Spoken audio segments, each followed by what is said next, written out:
Assalamualaikum warahmatullahi wabarakatuh. Perkenalkan, nama saya Pujilani Putri, NIM A1C3 19065 dari Prodi Pendidikan Fisika, Fakultas Keguruan dan Ilmu Pendidikan Universitas Jambi.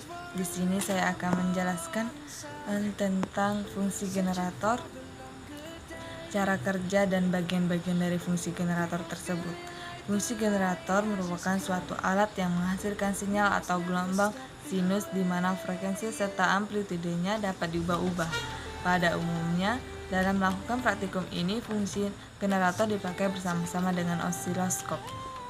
Bagian-bagian dari fungsi generator yang pertama ada tombol power, digunakan untuk menghidupkan dan mematikan fungsi generator. Yang kedua ada power di indikator, digunakan untuk menandai ketika power diterapkan. Yang ketiga ada ring switch. Ring switch ini terdiri dari 7 push button yang berfungsi sebagai adjustment frekuensi dari 1 Hz sampai dengan 1 MHz. Yang keempat ada tombol fungsional yang terhubung. Ketiga tombol yang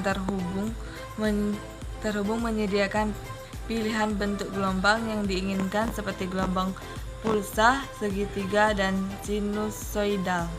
Yang kelima ada mengali atau multiplier, adalah potensiometer yang digunakan sebagai faktor pengali dengan range dengan kalibrasi yang tersedia 0,2 sampai dengan 2,0. Yang keenam ada duty control atau tugas pengendali, digunakan untuk mengkalibrasi gelombang output agar mendapatkan gelombang yang simetris.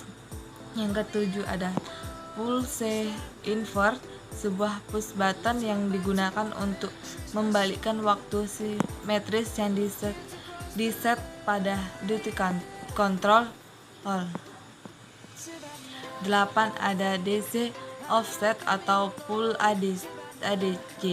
Suatu DC offset kendali disediakan untuk membiarkan DC tingkat bentuk gelombang output yang untuk menjadikan diset seperti diinginkan. Yang kesembilan ada amplitudo.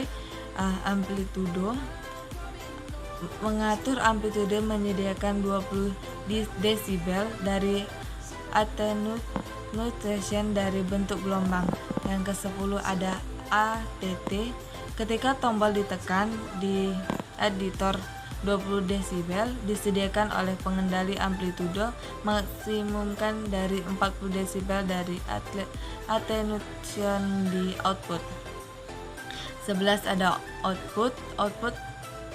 Sistem ini berupa gelombang persegi, segitiga, sinus, ram, dan gelombang pulsa lebih dari 20 VP. Yang ke-12 ada VCV input voltage control frekuensi untuk frekuensi eksternal. Yang ke-13 ada output pulsa. Output pulsa adalah sinyal output TTL yang pantas mengendalikan IC TTL logik waktu on off. Pulsa output sekitar 10 ns. Lebar pengulangan pulsa dapat diatur sedemikian rupa menggunakan range, multimeter, dan duty control. Selanjutnya saya akan menjelaskan cara penggunaan dari fungsi generator tersebut. Untuk menggunakan generator fungsi selalu berhubungan dengan osiloskop. Untuk pertama, sambungkan generator fungsi dengan osiloskop menggunakan kabel kopling. Atur pada generator fungsi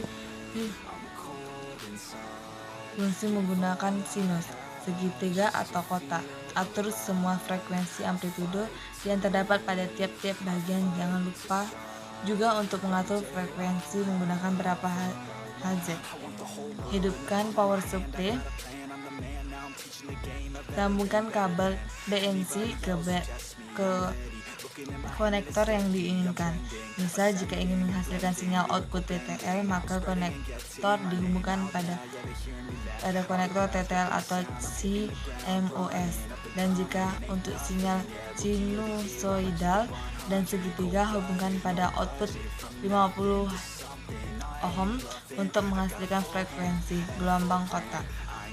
Pengaturan yang diatur adalah selektor TTL atau CMOS untuk mengatur amplitude atau besar tegangan yang diinginkan. Untuk mengatur duty cycle, maka tarik dan putarlah pengatur duty cycle untuk menghasilkan frekuensi gelombang sinusoidal dan gelombang segitiga. Maka pengaturan amplitude pada pengaturan AMPL dan konektor BNC pada output 50 ohm untuk meningkatkan besar tegangan atau amplitude, maka tarik tombol putar dan atur tegangan maksimal 15 FV. Untuk menghasilkan frekuensi yang diinginkan, maka pilihlah tombol putar frekuensi yang diinginkan dan pilih tombol jangkauan frekuensi yang sesuai. Misal diinginkan 2 kHz, pilihlah tombol 1 kHz dan atur tombol putar frekuensi pada angka 2. Sekian terima kasih. Saya akhiri. All the planes we flew, good things we've been through. That I'll be standing right here talking to you about another path. I know we love to hit the road and laugh, but something told